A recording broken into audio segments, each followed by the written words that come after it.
Hello everyone, welcome to the crazy Faizy show. और हमारे साथ आज एक अलग किस्म के मेहमान हैं। और जैसे कि हम सोशल चेंज के बारे में काफ़ी बातें करते हैं, पर कई बार क्या होता है कि उसे जो है ना एक अलग पर्सपेक्टिव से देखा जाता है। सो हमारे साथ वो हैं जिन्होंने सोशल चेंज और टॉपिक्स होते हैं उनको वो सामने लेके आई कि नहीं, you know what, social change can be really really cool. So we welcome Nirmala, the founder of Kaboom, जो कि इनका इनिशिएटिव है और जिसमें बहुत सोशल चेंज की बातें होती हैं, वर्कशॉप्स होती हैं, इवेंट्स होते हैं और खूब सारा जिक्र होता है स्पीकर्स के साथ। और बाकी मैं उनसे ही पूछना चाहूँगी कि कबूम, एक तो नाम ये कहाँ से आपके जहन में आया? कबूम में आप क्या क्या करती हैं? Thank you for having me here Faizy. Kaboom एक सोशल इम्पैक्ट एजेंसी है। सोशल इम्पैक्ट एजेंसी का आम शब्दों में अगर मैं बताऊं मतलब, तो हम एक क्रिएटिव एजेंसी हैं जो सोशल इश्यूज पे काम करते हैं। हमारी टीम जो है क्रिएटिव प्रोफेशनल्स हैं, डेवलपमेंट सेक्टर के लोग हैं, मेकर्स हैं, आर्टिस्ट हैं, और हम लोग सब मिलजुल कर जो है जो इशू होता है उस पर कि हम किस तरह से लोगों से इशू के बारे में बात कर सकते हैं, दैट इज आवर जॉब। तो कबूम जो है नाम भी इसीलिए पड़ा क्योंकि like you said social change does not have to be boring, it's a part of our lives. हम सब लोग जो है किसी ना किसी इशू के बारे में तो बहुत स्ट्रांगली फील करते हैं। हम लोग हर एक चीज के बारे में ना फील करें तो भी सबका कुछ ना कुछ तो होता है। किसी का होता है कि जो है मुझे सस्टेनेबिलिटी से जो है बहुत विश्वास है, you know, I am a dog lover, I am someone who cares about the climate, I am someone who cares about water. तो सबका कुछ ना कुछ होता है। Then there are people like me who say, you know, I care about gender a lot. So then, how do we sort of bring all of this together and talk in a way कि लोग हमारी बात सुने? What is important is कि लोग change के बारे में बात कर सकें, ना कि ऑर्गेनाइजेशंस बात कर सकें।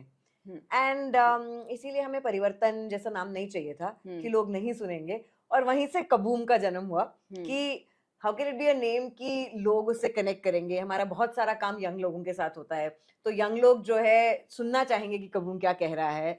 और वहां से वो नाम आया था। और एक्चुअली वो नाम जो है दिया था जहां मैं काम करती थी इससे पहले, उस सीईओ ने सजेस्ट किया था ये नाम, क्योंकि हम लोग जो है मतलब बहुत सारे नामों के बीच में जूझ रहे थे, और उन्होंने सजेस्ट किया था ये नाम, and all of us immediately jumped at it. Nice. और आपको कितना वक्त हो गया है कबूम शुरू किए हुए? कबूम को अब हो गए 5 साल। 5 साल हो गए हमारी जर्नी को, और हमने इन 5 सालों में जो है बहुत सारे मल्टीलैटरल एजेंसीज जैसे कि यूएन एजेंसीज हैं, बहुत सारे फाउंडेशंस जैसे Rohini Nilekani philanthropy, the Asia foundation, उसके अलावा जो है बहुत सारी संस्थाएं, इंटरनेशनल एंड इंडियन संस्थाएं, उन सब के साथ काम किया है। वाह। अच्छा, जब भी हम कुछ अपनी कंपनी कुछ ऐसा शुरू करते हैं, उसके पीछे का एक जो है आइडिया होता है। तो मेरे ख्याल से ये आइडिया जो है कबूम का, ये काफ़ी पहले आ चुका होगा और उसको एग्जीक्यूट करने में जो है वो थोड़ा वक्त लगा होगा। तो वो पहली बार जो है वो आइडिया कब आया था और उस वक्त आप क्या करती थी? तो फैजी, मैं एक्टर्स वाली स्टोरी बोलूंगी यहाँ पे कि मेरा कभी कोई प्लान नहीं था कंपनी शुरू करने का। I was very happy working in all the organisations that I have worked in. I used to get along with people there. मुझे ऐसा नहीं लगता था कि मैं किसी और के लिए काम कर रही हूँ तो मेरे साथ बड़े मतलब बड़ी नाइंसाफी हो रही है, ऐसा कुछ भी नहीं लगता था मुझे।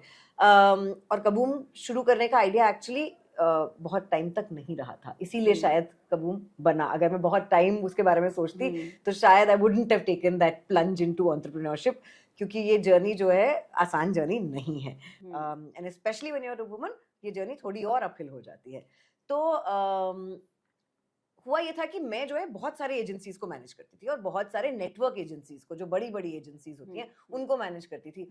और उस दौरान ऐसा हो गया था कि मेरा काम जो होता था बहुत हद तक होता था लोगों, जो क्रिएटिव टीम्स हैं उनकी कैपेसिटी बिल्ड करना, कि उनको ये बताना कि देखो, जब हम एक प्रोडक्ट को बेचते हैं तो जो कम्युनिकेशन होता है, और जब हम सोशल चेंज की बात करते हैं तो जो कम्युनिकेशन होता है उसमें जमीन आसमान का फर्क होता है। अगर हम ये कप बेचना चाहते हैं तो हम कह सकते हैं कि ये कप बेस्ट कप है, इसमें आपकी चाय और बेहतर हो जाएगी, और ये कप खरीदेंगे तो आपको और कप्स की जरूरत नहीं है। लेकिन हम ये नहीं बोल सकते कि ये वाला कैंपेन जो है ये इसलिए हो रहा है क्योंकि पॉवर्टी एंड हो जाएगी, या जेंडर इनइक्वालिटी बंद हो जाएगी, या सबको पानी मिलने लगेगा। तो वो एक बहुत बेसिक डिफरेंस है उन दोनों चीजों में। तो इसीलिए जो है हमें लगा कि बहुत सारी क्रिएटिव एजेंसीज हैं जो बहुत क्रिएटिव हैं, बहुत सारे सेक्टर के लोग हैं जो बहुत कुछ कहना चाहते हैं और उनके कम्युनिकेशन में उल्टी चीज होती है, वो जितनी चीजें कहना चाहते हैं सब कुछ कह देते हैं और लोग फिर सुनते नहीं है। तो how do we bring the two together?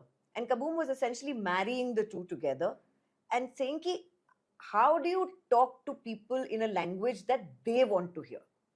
क्योंकि लोग जो है कोई भी कम्युनिकेशन इसलिए सुनते हैं क्योंकि वो एंटरटेनिंग होता है, क्योंकि उसमें एक हुक होता है, क्योंकि उसमें एक एक्साइटमेंट होता है, उसमें एक एस्पिरेशन होता है।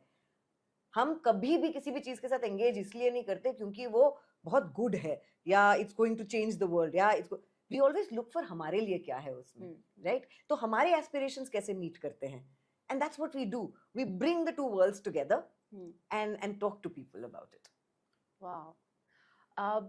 जैसे आपने ये बताया कि अगर कप का भी आपने एग्जांपल दिया, तो वो जो एक जुबान होती है, अगर आपको कुछ सेल करना है then it is different. If you are talking about a social issue, social change, तो वो जुबान बदल जाती है।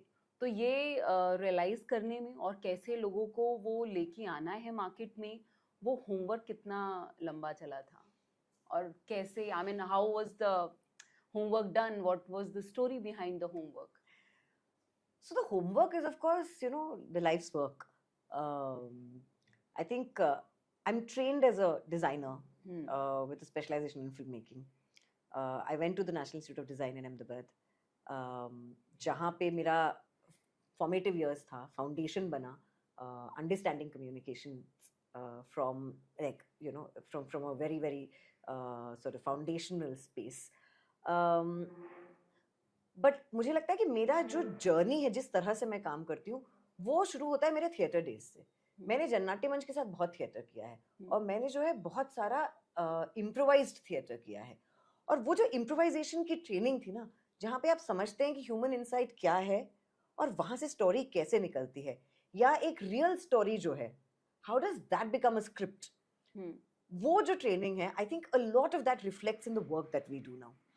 तो वो जर्नी अगर हम बोले तो 20 साल की जर्नी हो गई अब। लेकिन वहां से जब मैं एनआईडी में थी, तब भी मेरा ये होता था कि देखो, हम ये सीख तो बहुत अच्छी अच्छी चीजें रहे हैं, लेकिन हम ये सब बर्बाद कर देंगे किसी एड एजेंसी में जाके, हम ये सब बर्बाद कर देंगे मतलब एड्स बना बना के, जो कि मैंने किया है। और हाँ, मतलब क्योंकि जो टेक्निकल ट्रेनिंग है वो तो वहीं की है। तो वो सब, लेकिन मेरे को हमेशा लगता था कि यार MTV क्यों नहीं बात करता है इसके बारे में, चैनल भी क्यों नहीं बात करता है इसके बारे में, मतलब why are we not using all these skills for like talking about social issues? Why does it have to be like boring all the time?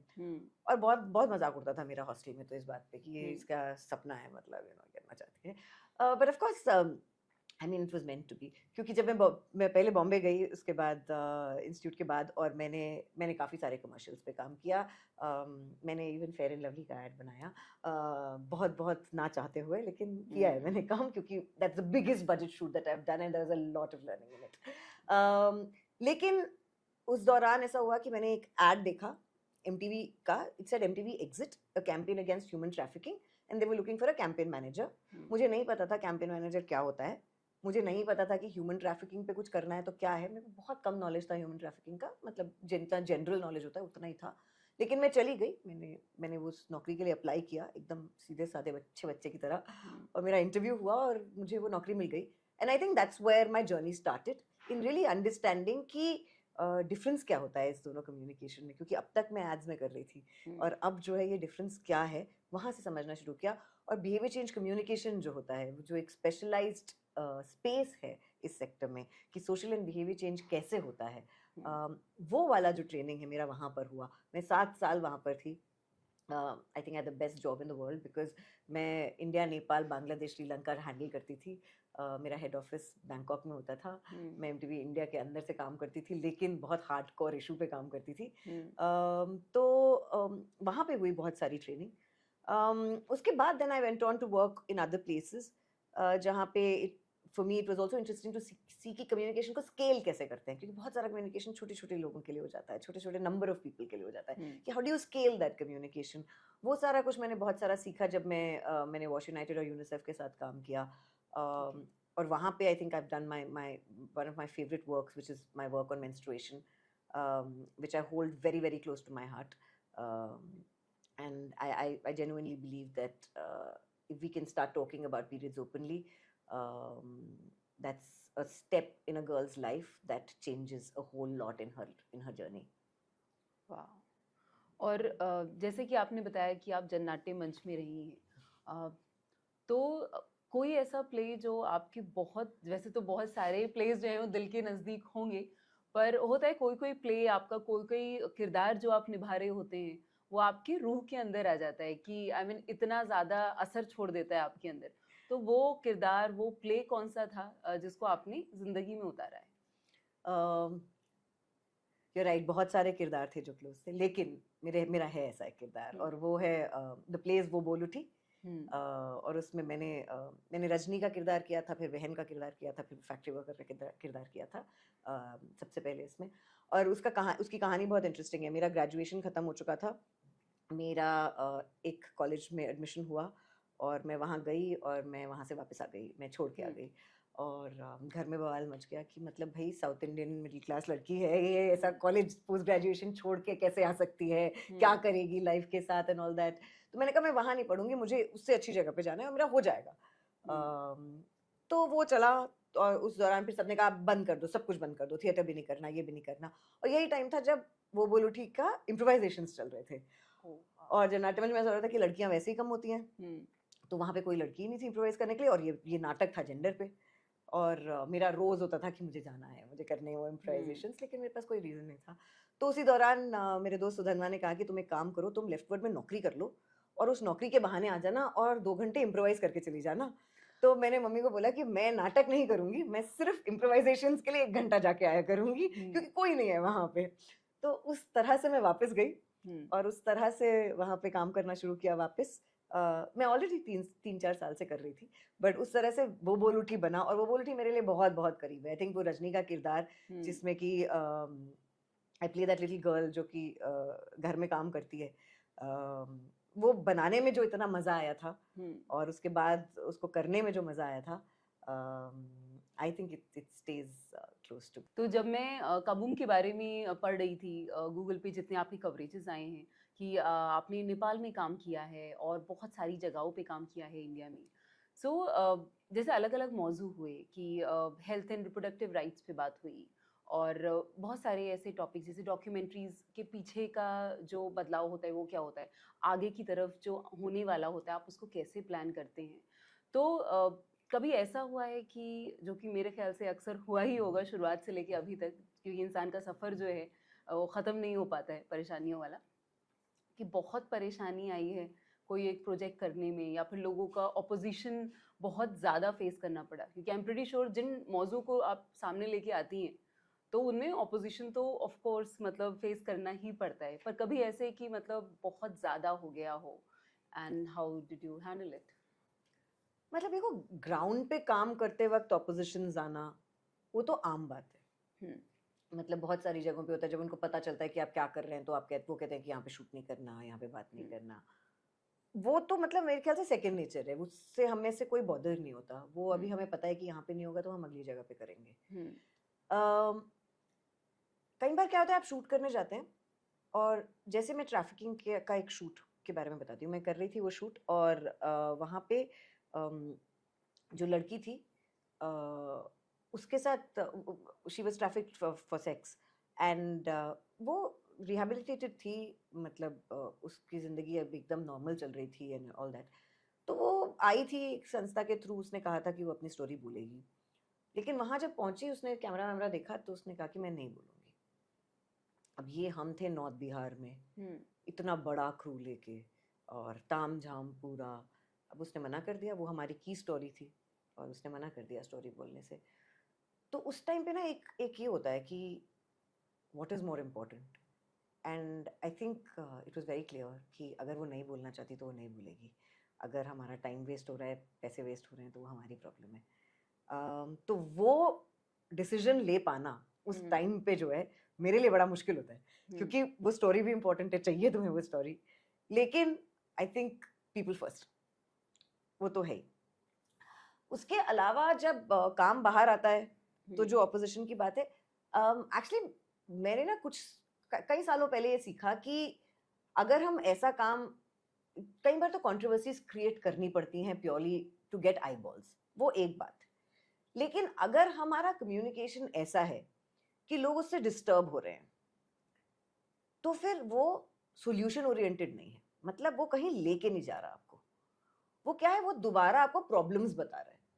तो लोगों को प्रॉब्लम्स तो पता है, मैं क्या बताऊं किसी को जो है, अगर कोई अपने अबॉर्शन राइट्स के लिए लड़ रहा है तो मैं क्या बताऊं उसको उसकी प्रॉब्लम्स, उसको तो पता है उसकी प्रॉब्लम्स। हम्म, मेरा काम है उसको सॉल्यूशन की तरफ भेजना।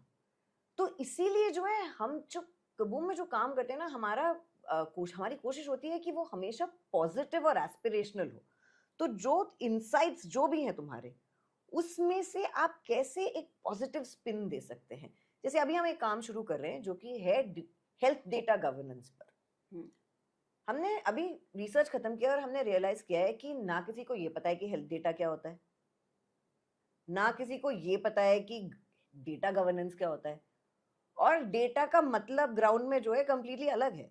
डेटा का मतलब है मोबाइल को रिचार्ज करना, है ना। आम लोगों से आप बात करो तो वो कहेंगे डेटा खत्म हो गया, लेकिन डेटा का तो एक अलग मतलब है।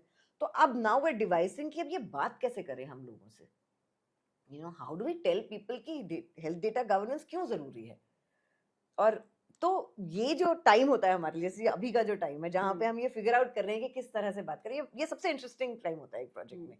और हम कोशिश करते हैं पूरी की पूरी कि ये हम कोई कंट्रोवर्सी ना क्रिएट करें, उससे कोई फायदा नहीं है हमारा। हम ये करें कि ये कॉन्वर्सेशन आगे बढ़ सके, कि हम किस तरह लोगों को जोड़ सके उस कॉन्वर्सेशन में। तो that's an effort we make. तो इसीलिए ट्रोलिंग उस हिसाब से हमारी इतनी ज्यादा होती नहीं है। हम बचे हुए हैं अब तक। ओके। और कभी आपके साथ ऐसा हुआ कि because of being a female partiality हुई हो बहुत चीजों में?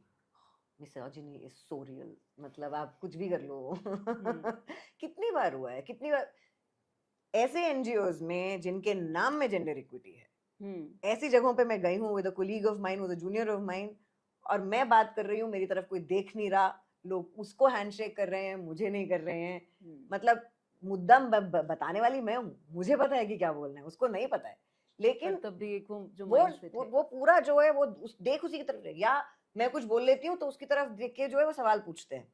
ये तो बहुत आम बात है अब भी। कई बार ऐसा भी होता है कि हमें लगता है कि when you are a woman leading, people on the other side think कि वो आपसे कुछ भी पूछ सकते हैं।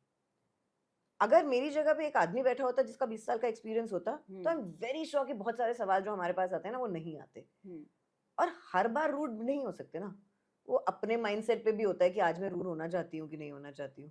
काफी बार तो मैं हो जाती हूँ, काफी बार तो आई कॉल इट आउट। लेकिन काफी बार ऐसा होता है कि I am just not in a mood to do it today यार, मतलब आज मेरा मन नहीं है करने का, मतलब आई एम जस्ट टू टायर्ड कि नहीं करना आज मुझे, वैसे भी दिन होते हैं। तो ये तो बहुत आम चीज है, like an everyday thing, and we found something very interesting this time कि हमने रियलाइज किया कि ये जो पूरा डिजिटल वर्ल्ड है जहाँ पे हम बिलीव करते हैं कि इसमें बहुत इक्वालिटी है and girls and boys are equal because how different is it, but we've actually found like a digital glass ceiling for women, for girls, कि किस तरह गर्ल्स नाउ, छोटे शहरों की लड़कियां जो हैं, they are refusing to have real profiles online. उनके सारे प्रोफाइल्स फेक प्रोफाइल्स हैं।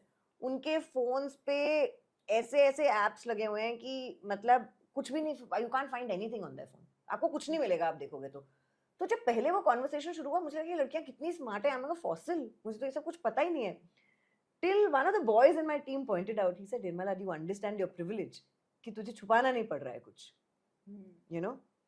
That's one part. The other part is I also feel कि कितना opportunity loss हो रहा है इन लोगों का, क्योंकि आज because of social media, people are able to do so many things. When you're from a small town, when you haven't been to these fancy institutes, your first step of showcasing your talent could be social media.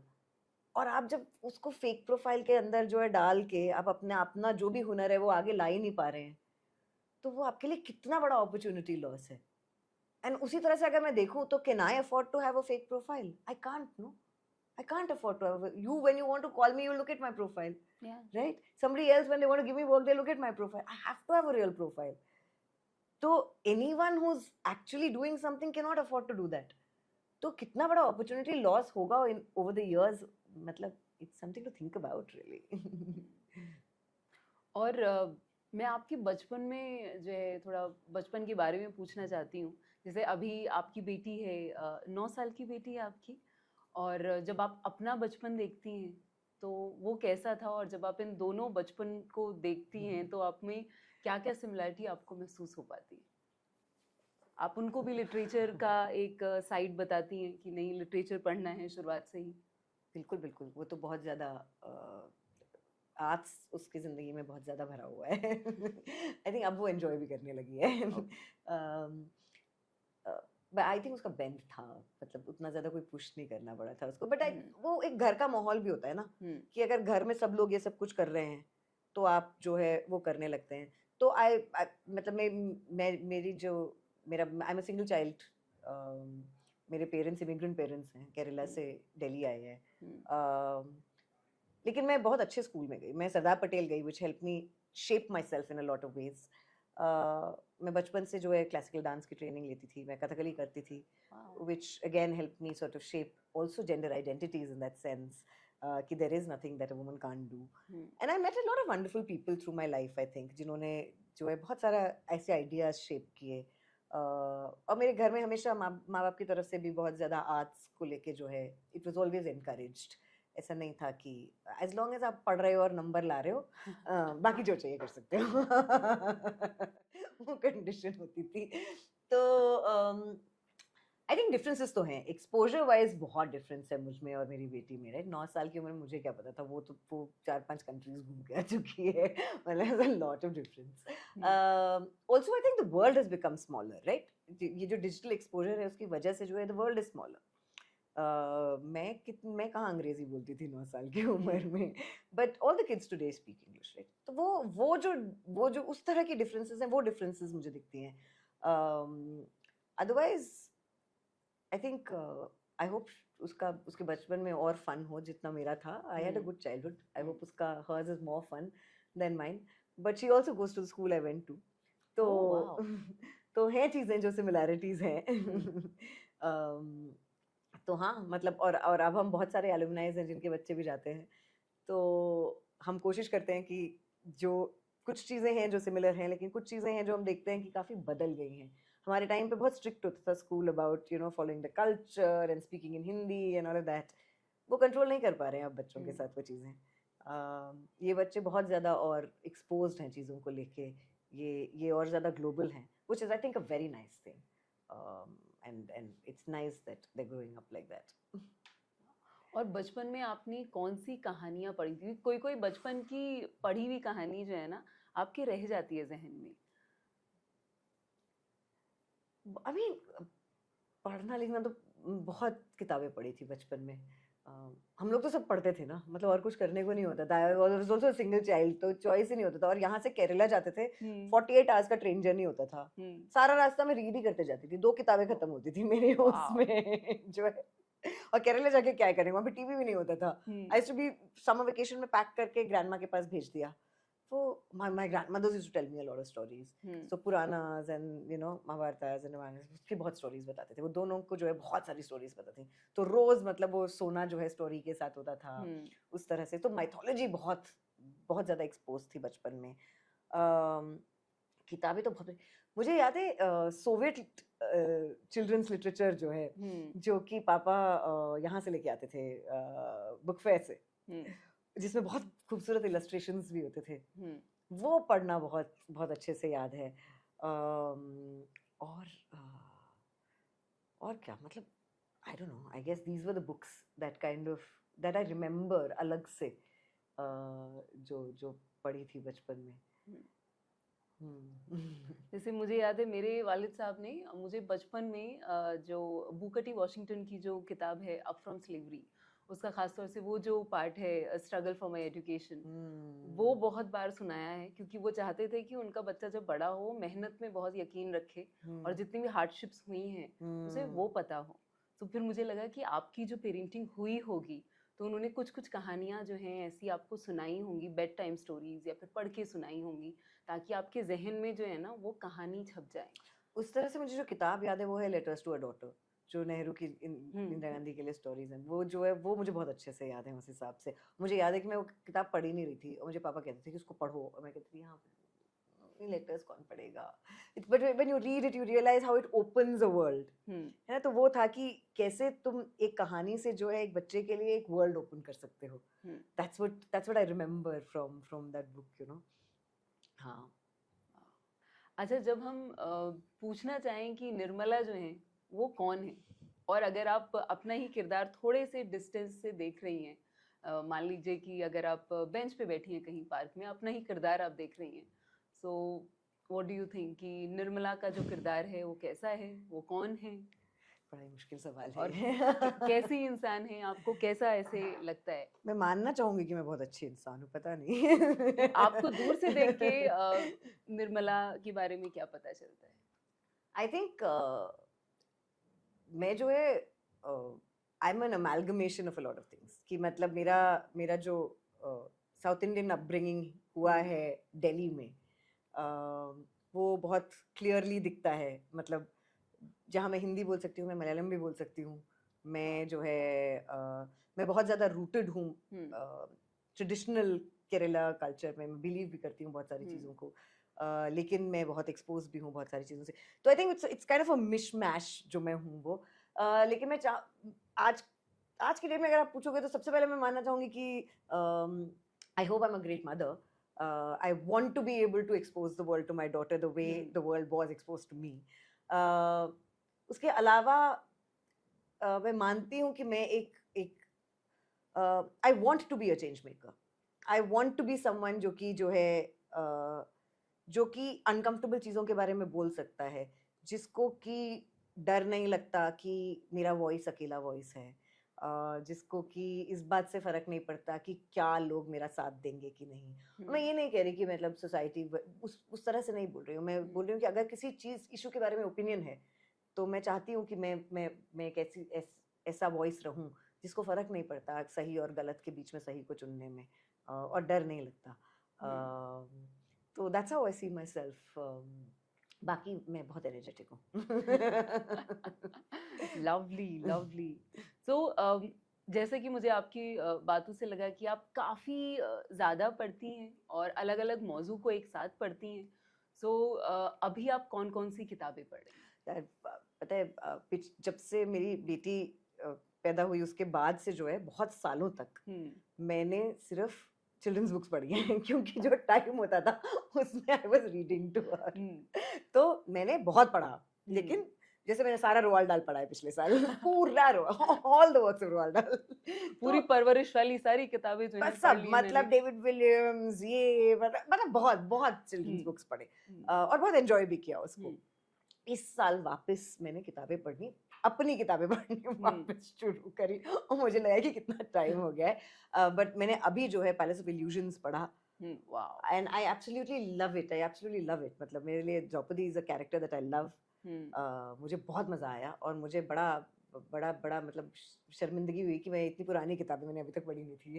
Hmm, right now I am reading cold, before the coffee gets cold, so cold. I am reading before the coffee gets हाँ, cold and I am reading right now. और अब उसके अलावा जो है I am also reading this thing what is called Originals, which is again काम से related hmm, work, or tipping point in originals, to really understand, you know, when social movements happen, what is that tipping point, how does that tipping point happen, what does an hmm, original idea mean, is there anything called an original idea, and if you have an original idea, does it really work for the masses? So that those are very interesting reads, but those I consider as more as work reads than मतलब मुझे वो काम लगता है उन किताबों को पढ़ना काफ़ी एक्चुअली। ज़बरदस्ती पढ़ती हूँ मैं उन्हें, लेकिन हाँ, लेकिन वो किताबें it's essentially to understand movement building more than anything else. और ज़िंदगी के पहले रेवोल्यूशनरी की किताब कौन-सी थी? आई मीन जो आपने सबसे पहले रेवोल्यूशनरी के बारे में पढ़ा हो? मुझे लग रहा है कि ये पढ़ा नहीं था, हुँ, ये कहानी मुझे मेरे गुरुजी ने सुनाई थी, हुँ, क्लास डांस वाले। और ये रेवोल्यूशनरी नहीं है, this is actually a Theyyam story. Theyyam जो एक फॉर्म है केरला का, ओके उसमें एक स्टोरी है मुचिलोट भगवती बोल के. तेयम जो है is local gods, which means that local people जब वो कुछ अच्छा करते हैं, कुछ कुछ लार्जर देन लाइफ करते हैं, तो उनको गॉड बना दिया जाता है. तो एक तेयम है Muchilot Bhagavathi, it's a beautiful red Theyyam, it's एक सिल्वर आईज होती हैं उसकी. और मुचिलोट भगवती की स्टोरी ये है कि एक लड़की थी जो बहुत ज्यादा पढ़ी लिखी थी, शी वाज वेरी ब्राइट. तो वो इतनी ब्राइट हो गई कि all the men in the village and the way the story goes, the Brahmins and the men in the village, they start getting intimidated कि अरे ये लड़की तो है हमसे स्मार्ट हो गई, तो एक हमें कॉन्टेस्ट करना पड़ेगा देखने के लिए. तो the other learned main said हाँ हाँ कर लो, एक लड़की कैसे बीट कर सकती है. And that contest happens, and they ask her questions on maths and physics and science, and she knows everything. And they ask her something else, and then they ask her about literature, and she knows, and she's beaten everyone.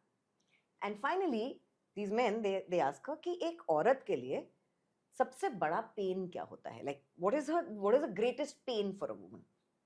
तो वो कहती है कि that would be labor pain. तो वो लोग उसको कहते हैं कि तुम्हें कैसे पता, तुम्हारी तो शादी भी नहीं हुई. And they shame her there. And she's so ashamed of the whole situation कि वो जाके एक वेल में कूद जाती है.